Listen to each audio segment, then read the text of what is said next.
예, 장관님. 그 LH 계약 11건 648억 원 규모 계약을 해지하셨잖아요. 아까도 말씀드렸지만 중단. 계약 중단. 근데 중단한 왜 거. 그 계약 해지라고 발표를 합니까, 언론에? 저희가 해지라고 발표한 적이 없는데요. 왜요? 저 장관님이 오셔가지고 며칠 전에 계약 해지라고 발표를 하셨는데요.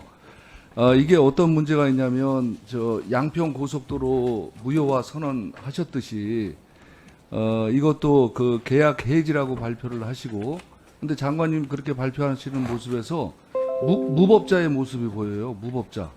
그리고 과장된 모습이 보인다고요. 그 LH 이 문제도 저 사장이 얘기했듯이 계약 해지가 아니고 계약 이행 중단이죠. 당시에 그 7월 31일 이후에도 모든 것들이 아무 일 없었던 듯이 진행된다라는 소식을 제가 해외에서 듣고 좋습니다. 그건 뭐. 중단하고 전면 재검토하라. 자, 라고 지시를 했죠. 그러니까 어떤 조치를 필요한 조치를 취하는 거는 좋은데 이게 계약 해지가 될 수는 없는 거 아닙니까? 취소인지 해지인지 절차 중단인지 그거는 개별 사안에 따라서 판단할 일이고요. 취소든 해지는 하게 되면 계약법에 따른 책임을 져야 되겠죠, 당연히. 그렇죠. 그러니까 네네. 장관님이 근데 계약 해지라고 발표하시면 안 되는 거예요. 양평 고속도로 무효화도 마찬가지입니다. 그 개별에 대한 정확한 법적인 의미의 해지는 아닙니다. 자, 양평 고속도로 무효화도 장관님이 권한이 없으시잖아요. 그리고 실질적으로 그게 무효화가 아니고 무효화? 중단이지 않습니까? 중단. 무효화라는 표현은 쓴 적이 없는데요. 그러니까 백지화, 그렇죠. 양평 고속도로 백지화도 장관님은 그런 권한이 없는 거예요. 그러니까 그리고 중단이 정확한 표현이 맞는 거라고. 이것도 마찬가지로 그러니까 정쟁이 해소되지 않는 한 중단할 수밖에 없다라고 한 거고 그 의미로 당시에 기자회견 할 때도 장관님 설명을 붙여서 백지화라고 했습니다. 장관님이 그렇게 말씀하시지만 국민들의 모습에는 뭐 결단력 있는 장관의 모습. 예? 그런데 저희들이 볼 때는 법적 근거 없는 행위를 마음대로 하시는 무법자의 모습밖에 안 보인다고. 그러니까 어떤 안경으로 지금 자꾸 틀에 넣으시려고 하는데요. 저는 그렇지 않습니다. 장관님, 아니 장관님을 틀에 넣어서 얻는 게 뭐가 있습니까? 실질적으로 저희들이 자꾸 그렇게 생각하시니까 장관님이 틀 속에 갇히시는 거예요. 우리 meg 의원님과 저는 쓰고 있는 안경이 다릅니다. 왜 다르죠? 국민을 보는 안경이 같은데 장관님이 그렇게 다른 안경을 쓰고 있다고 보시니까 그렇게 판단을 하시는 거죠.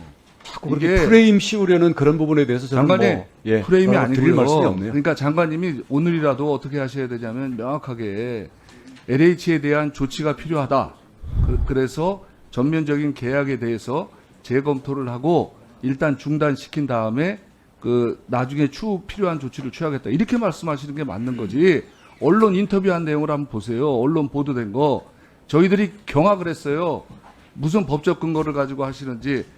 백지화 선언도 마찬가지고 LH의 그 계약 해지 하시는 그 건도 한번 조금 이따 그 점심 시간에 다시 한번 틀어보세요. 이게 저희들이 색깔 있는 안경을 가지고 장관님을 공격하는 게 아닙니다.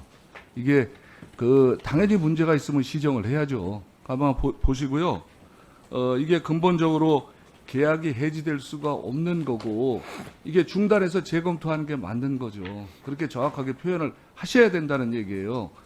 양평 고속도로 무효화도 백지화도 마찬가지로 정확히 말씀드리면 겁니다. 7월 31일 이전에 체결된 계약에 대해서는 손댄 게 없습니다. 그러니까 그 심의가 되고 계약 체결을 위해서 진행 중인 절차들을 장관님, 중단한 거죠. 언론 인터뷰에 장관님이 어떻게 표현하셨고 어떤 기사가 잡혔는지를 한번 보시고 나서 오후에 제가 다시 질의를 드리도록 하겠습니다. 알겠습니다. 자, 전세 사기에 대해서 여쭤볼게요. 전세 사기 지금 보완 조치를 지금 하고 계시잖아요. 네. 그런데 3,500 이제 75명이 이제 피해자로 확정이 됐어요. 그런데 완스톱 서비스를 해주기로 그 법안 심의할 때 보시면 피해자 완스톱 서비스로 해주기로 했는데 실제 상황에서 완스톱 서비스가 이루어진다고 장관님 보고를 받으셨습니까? 지금 지자체 지역마다 내용도 좀 다르고 응대 수준도 좀 다르다고 얘기를 들었습니다. 장관님 그게 아닙니다. 자 보세요. 자, 어떻게 통보되냐면 국토부 피해조사위원회에서 그냥 저렇게 일방적으로 너는 피해자야. 그리고 어떤 조치를 취할 수 있어. 이렇게 통보되고 조치되는 게 아무것도 없어요. 이거는 지자체하고는 다른 내용이에요. 예, 지적사항을 저희들이 살펴보겠습니다. 예. 네, 맹성규 의원님 수고하셨습니다.